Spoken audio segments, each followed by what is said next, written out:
Sekta hizi mbili, mifugo na uvuvi, ni nguzo kuu za uchumi na lishe nchini, kwani zina nafasi kubwa katika kuongeza pato la taifa, ajira na usalama wa chakula.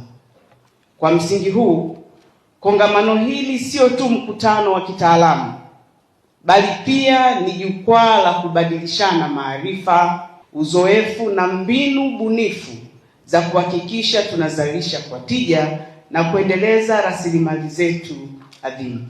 Wafugaji na wazalishaji wanahimizwa kuwekeza katika teknolojia za kisasa na vitendea kazi sahihi vitakavyoongeza uzalishaji wenye tija katika sekta ya mifugo na uvuvi.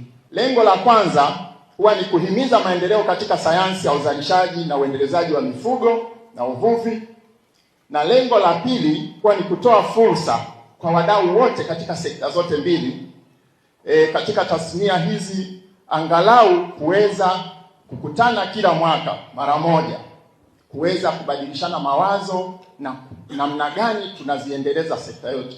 Uchumi wa Tanzania thamani yake sasa hivi kwa mwaka 25 ni dola za Kimarekani bilioni 85. 85 billion US dollar. Na sekta ya mifugo kwa mfano, kwa kuanzia, inachangia kwa mwaka huu 6.2%. Kwa maana ni dola za Kimarekani milioni 527.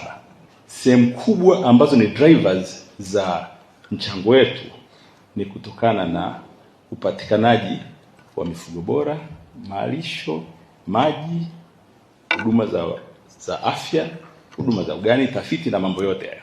Nikiri tu kwamba Zanzibar tuna upungufu mkubwa wa bidhaa za mifugo.